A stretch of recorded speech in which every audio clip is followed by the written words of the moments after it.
Hello everyone. इस video में हम पढ़ेंगे क्लास 8th इंग्लिश का chapter 1 the best Christmas present in the world. तो देखिए, इस चैप्टर में हमें एक स्टोरी बताई गई है जो स्टोरी डेट से काफ़ी ज़्यादा लिंक्ड है। इसमें स्टार्टिंग में बिफोर यू रीड में भी हमें ये बताते हैं कि डेट्स और पीरियड्स मतलब जो टाइम होता है, समय का जो दौर होता है, वो हिस्ट्री में किस तरीके से उसकी सिग्निफिकेंस होती है और किस तरीके से हम हिस्ट्री को डेट्स के थ्रू याद करते हैं या याद रखते हैं। तो इसमें इंपॉर्टेंट डेट्स हमें बताई गई हैं, जैसे कि जो ब्रिटेन और जर्मनी की मतलब वर्ल्ड वॉर 1 हुआ था 1914 में। और ये जो पूरी इवेंट है, ब्रिटेन और जर्मन आर्मीज़ जो है किस तरीके से वो लोग वहाँ पे लड़ाई कर रही थी, क्रिसमस के दिन क्या हुआ था, उसके बारे में ये स्टोरी है। तो देखिए, सबसे पहले हम इसके करेक्टर्स को देख लेते हैं, वो बहुत इंपॉर्टेंट है। तो इसमें देखिए, सबसे पहला करेक्टर हम देखते हैं जिम मैकफर्सन का।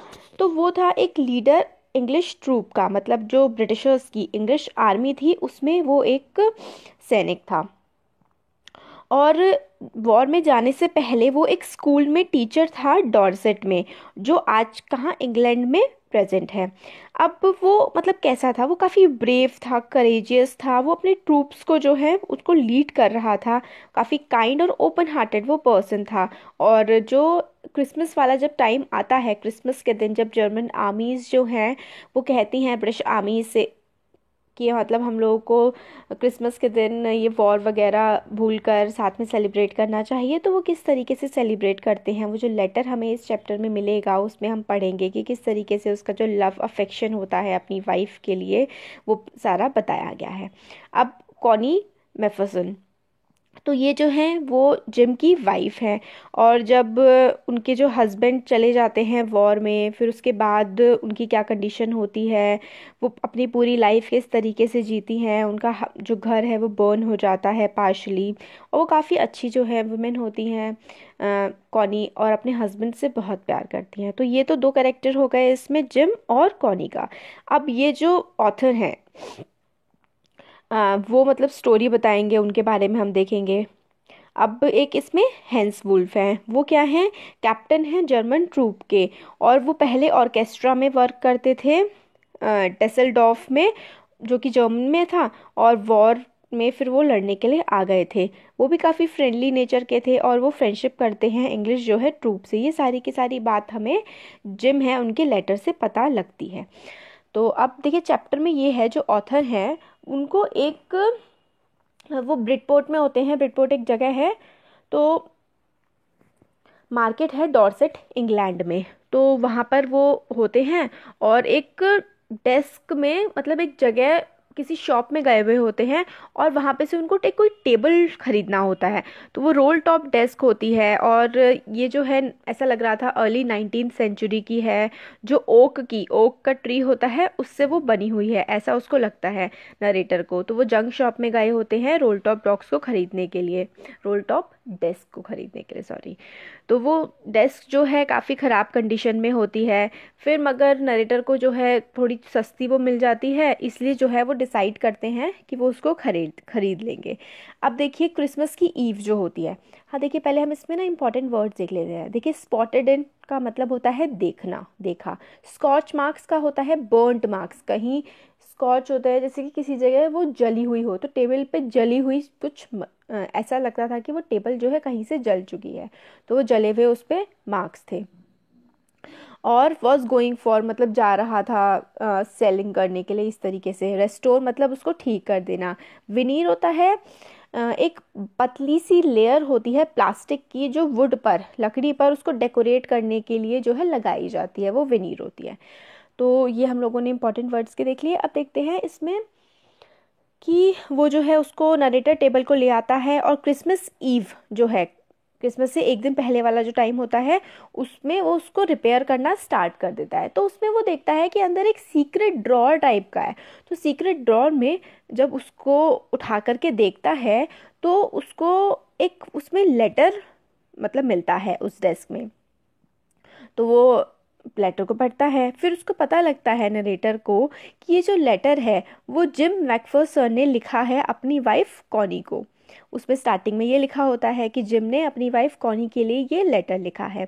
फिर पूरा लेटर पढ़ने के बाद उनको पता लगता है कि जो जिम मैकफर्सन है वो इंग्लिश आर्मी जो थी उसके लीडर थे। वो डिस्क्राइब उस लेटर में जिम ने पूरा डिस्क्राइब किया हुआ होता है कि किस तरीके से जो है इंग्लैंड और जर्मन आर्मी जो है वो एंगेज हो रखी है वॉर में। वर्ल्ड वॉर 1 जो है वो चल रही है, उसमें पूरा का पूरा जो है ये लेटर का पार्ट है वो डिस्क्राइब किया हुआ होता है। इंग्लिश आर्मी जर्मन आर्मी लड़ रहे हैं, मगर क्रिसमस ईव पर, क्रिसमस के दिन एक बहुत ही वंडरफुल सी चीज़ जो है वो होती है, और वो ये होती है कि जर्मन्स जो हैं वो विश करते हैं क्रिसमस इंग्लिश जो इंग्लिश सोल्जर्स होते हैं उनको।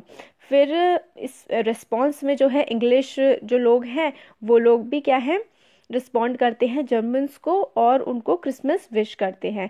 फिर लीडर्स सारे लोग जो होते हैं वो अपने आइडियाज़ और अपनी फीलिंग्स को शेयर करते हैं एक दूसरे के साथ। अलग अलग आर्मीज़ के लोग आपस में मिल करके क्रिसमस को सेलिब्रेट करते हैं। वो लोग साथ में मतलब ईटिंग वो खाना खाते हैं, लाफ करते हैं, बातें करते हैं, ड्रिंक करते हैं। तो मतलब इंग्लिश और जर्मन आर्मीज़ जो हैं वो क्रिसमस के दिन काफ़ी अच्छे से एक दूसरे के साथ क्रिसमस मनाती हैं। फिर उसके बाद वो एक फुटबॉल का मैच खेलते हैं और उस मैच में जो है जर्मन आर्मी जीत जाती है। फिर उस नाइट जो है वो काफ़ी मतलब सैंग कैरल्स और काफ़ी अच्छे मतलब गाने वगैरह गाते हैं और काफ़ी इन्जॉय करते हैं। तो वो लोग हाँ इसमें ये भी डिसाइड करते हैं कि जो वॉर की बजाय वॉर में क्या होता है, इतने सारे लोगों की डेथ होती है, बच्चे अनाथ हो जाते हैं, ऑर्फन हो जाते हैं, औरतें विधवा हो जाती हैं। तो वो लोग कहते हैं कि कोई भी जो लड़ाई है उसका सोल्यूशन, कोई भी अगर प्रॉब्लम हो रही है, लड़ाई उसका सोल्यूशन नहीं होता है, मार काट सोल्यूशन नहीं होता है। फुटबॉल का गेम आप खेल लीजिए, वही एक बेटर सोल्यूशन आप कह सकते हैं किसी भी कॉन्फ्लिक्ट का निकालने के लिए। तो इस तरीके की बातें जो है वो करते हैं कि मतलब एक दूसरे से अपनी बातें शेयर करते हैं। तो जिम भी अब बताते हैं कि वो एक टीचर थे। फिर उसके बाद जो दूसरी आर्मी के जो हैंस वुल्फ होते हैं, जर्मन आर्मी के जो होते हैं, वो जिम को बताते हैं कि वो पहले ऑर्केस्ट्रा में काम करते थे और फिर इस तरीके से वो लोग वहाँ पर जो है अपना क्रिसमस सेलिब्रेट करते हैं एक दूसरे की बातों को जान करके और एक दूसरे से इंटरेक्ट करके, और अपने व्यूज़ जो है वो लोग आपस में शेयर करते हैं कि मतलब वही कि फ़ुटबॉल का मैच खेलना ज़्यादा अच्छा है बजाय कि हम लोग इस तरीके से वॉर करें और वॉर में इतना ज़्यादा डिस्ट्रक्शन हो। अब ऑथर जो हैं वो ये पूरा का पूरा लेटर जो है वो पढ़ रहे होते हैं।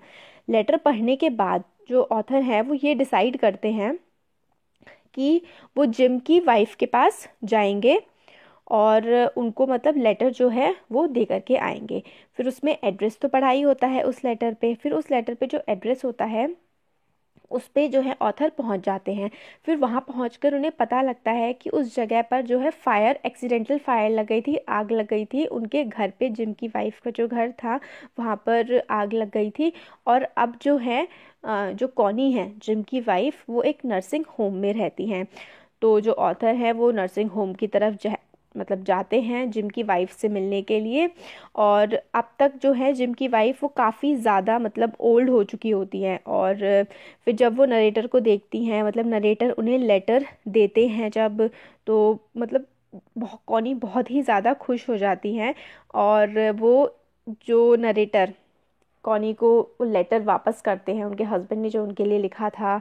तो कॉनी उसको कहती है वो उनका बेस्ट मतलब वर्ड का बेस्ट क्रिसमस प्रेजेंट है जो ऑथर ने आज कॉनी को दिया है। तो देखिए कॉनी को वो लेटर पहले ही मिल चुका था, मगर फिर वो कॉनी के घर के ड्रॉर में रखा हुआ था तो घर में आग लग गई थी।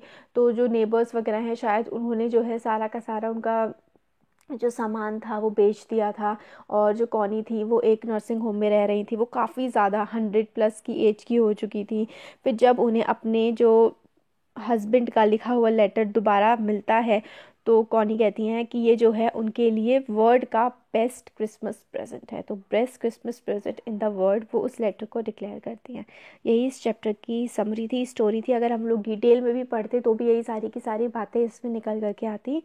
तो ये चैप्टर हो गया है कंप्लीट। Thank you.